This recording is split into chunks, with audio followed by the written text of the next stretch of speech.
ಎಲ್ರಿಗೂ ನಮಸ್ಕಾರ.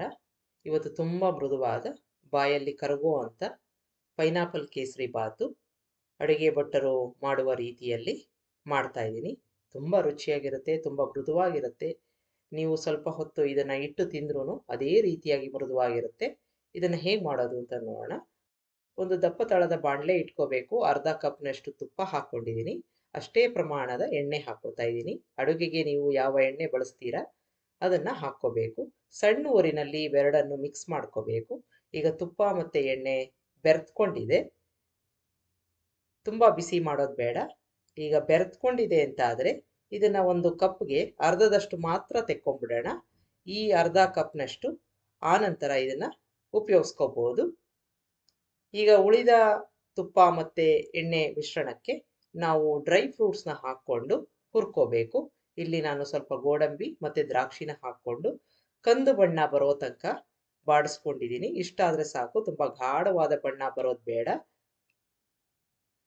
ಈಗ ಇದಕ್ಕೆ 1 ಕಪ್ನಷ್ಟು ಉಪ್ಪಿಟ್ಟಿನ ರವೆನ ಹಾಕ್ಕೋತಾ ಇದ್ದೀನಿ.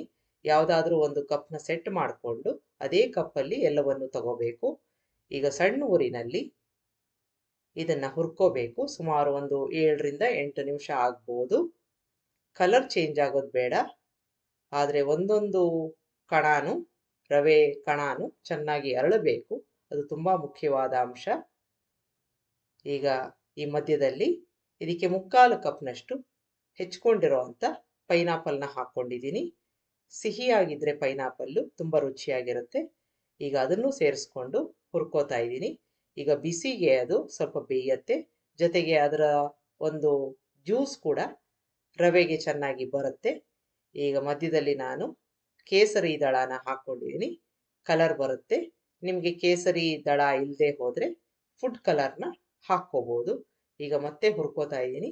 ಲೈಟಾಗಿ ಕಲರ್ ಬಂದಿದೆ, ಚೆನ್ನಾಗಿ ಅರಳಿದೆ. ಇದಕ್ಕೆ 3/4 ಕಪ್ನಷ್ಟು ಸಕ್ಕರೆನ ಹಾಕ್ಕೋತಾ ಇದ್ದೀನಿ. ಇಷ್ಟು ಸಿಹಿ ಸಾಕಾಗತ್ತೆ. ನಿಮಗೆ ತುಂಬ ಸಿಹಿ ಬೇಕು ಅಂತಂದರೆ ಇನ್ನೂ ಒಂದು 2 ಸ್ಪೂನ್ನಷ್ಟು ಬೇಕಾದರೆ ಹಾಕ್ಕೋಬೋದು. ಈಗ ಮತ್ತೆ ಹುರ್ಕೋತಾ ಇದ್ದೀನಿ ಸಣ್ಣ ಊರಿನಲ್ಲಿ. ಈಗ ಸಕ್ಕರೆ ಕರಗ್ತಾ ಇದೆ, ಜೊತೆಗೆ ಒಳ್ಳೆ ಪರಿಮಳ ಬರ್ತಾ ಇರುತ್ತೆ. ಒಂದು ಚಿಟಿಕೆಯಷ್ಟು ಉಪ್ಪನ್ನು ಹಾಕ್ಕೊಂಡು ಚೆನ್ನಾಗಿ ಮಿಕ್ಸ್ ಮಾಡ್ಕೊಂಡಿದ್ದೀನಿ. ಈಗ ಏಲಕ್ಕಿ ಪುಡಿ ಹಾಕ್ಕೊಂಡಿದ್ದೀನಿ. ಈಗ ರವೆ ಚೆನ್ನಾಗಿ ಅರಳಿದೆ ಅಂತಾದರೆ, ಒಳ್ಳೆ ಪರಿಮಳ ಬರ್ತಾ ಇದೆ ಅಂತಾದರೆ ಮುಂದಿನ ಕೆಲಸನ ಮಾಡ್ಕೋಬೋದು. ಇಲ್ಲಿ ಒಂದು ಪಾತ್ರೆಯಲ್ಲಿ ನಾನು 2 ಕಪ್ನಷ್ಟು ನೀರನ್ನು ಕಾಯಿಸ್ಕೋತಾ ಇದ್ದೀನಿ. ಯಾವ ಕಪ್ನಲ್ಲಿ ನೀವು ರವೆ ತಗೊಂಡಿದ್ರಿ ಅದೇ ಕಪ್ನಲ್ಲಿ ತಗೊಂಡು ಚೆನ್ನಾಗಿ ಕುದಿಸ್ಕೋಬೇಕು. ಈಗ ನೋಡಿ ರವೆ ಚೆನ್ನಾಗಿ ಅರಳಿದೆ. ಈ ಹಂತದವರೆಗೆ ಚೆನ್ನಾಗಿ ಹುರ್ಕೊಂಡಿದ್ದೀನಿ. ಈಗ ಕುದೀತಾ ಇರೋ ನೀರನ್ನು ಈ ರವೆಗೆ ಹಾಕ್ಕೋಬೇಕು. ಉರಿ ಆದಷ್ಟು ಸಣ್ಣದಿರಲಿ. ಚೆನ್ನಾಗಿ ಮಿಕ್ಸ್ ಮಾಡ್ಕೊಳ್ಳೋಣ. ಎಲ್ಲೂ ಗಂಟುಗಳಾಗಲ್ಲ. ಚೆನ್ನಾಗಿ ಹುರಿದಿರೋದ್ರಿಂದ ಗಂಟುಗಳಾಗಲ್ಲ. ಆದರೂ ಒಂದ್ಸಲ ಮಿಕ್ಸ್ ಮಾಡಿಕೊಂಡು ಈಗ ಮೊದಲೇ ನಾವು ತೆಗೆದಿಟ್ಕೊಂಡಿದ್ವಲ್ಲ ತುಪ್ಪ ಮತ್ತು ಎಣ್ಣೆ, ಅದನ್ನು ಹಾಕ್ಕೊಂಡಿದ್ದೀನಿ. ಮುಚ್ಚಿ 2 ರಿಂದ 3 ನಿಮಿಷ ಸಣ್ಣ ಊರಿನಲ್ಲಿ ಬಿಡೋಣ. ರವೆ ಬೇಯಬೇಕು. ಮಧ್ಯದಲ್ಲಿ ಒಂದ್ಸಲ ಮಿಕ್ಸ್ ಮಾಡಿಕೊಂಡು ಮತ್ತೆ ನೀವು ಅದನ್ನು ಮುಚ್ಚಿ ಬೇಯಿಸ್ಕೋಬೇಕು. ಈಗ ಸಂಪೂರ್ಣವಾಗಿ ಬೆಂದಿದೆ ಅಂತಾದರೆ ಒಂದ್ಸಲ ಮಿಕ್ಸ್ ಮಾಡ್ಕೊಂಡಿದ್ದೀನಿ. ಸ್ವಿಚ್ ಆಫ್ ಮಾಡಿಕೊಂಡು ಇನ್ನೂ ಶಾಖ ಇರೋದ್ರಿಂದ ಮುಚ್ಚಿ ಮತ್ತೆ 1 ನಿಮಿಷ ಬಿಡ್ತಾ ಇದ್ದೀನಿ. ಈಗಾಗಲೇ ರವೆ ಸಂಪೂರ್ಣವಾಗಿ ಬೆಂದಿದೆ.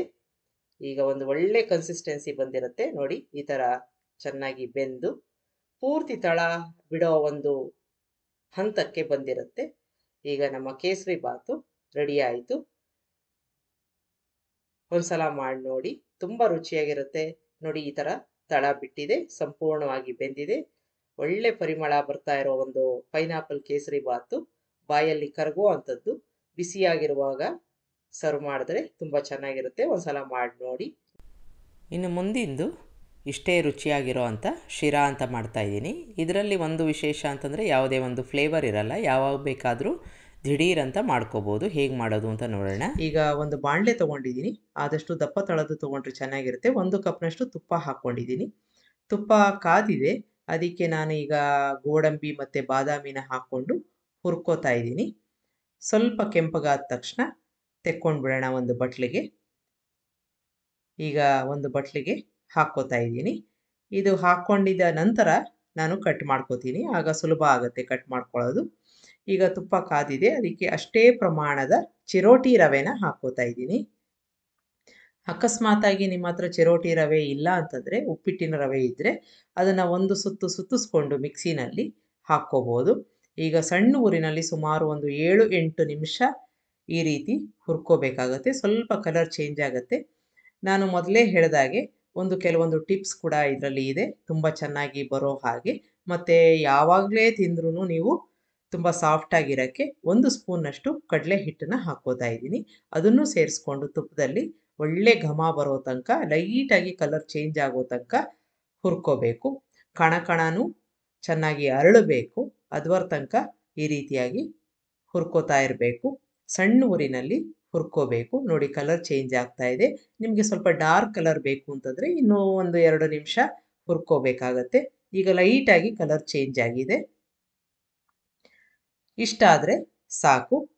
ಈಗ ಇದಕ್ಕೆ 1ಕ್ಕೆ 3ರಷ್ಟು ಅಂದರೆ 1 ರವೆ ಆದರೆ 3ರಷ್ಟು ಕಾದಿರೋ ನೀರನ್ನು ಹಾಕ್ಕೋತಾ ಇದ್ದೀನಿ.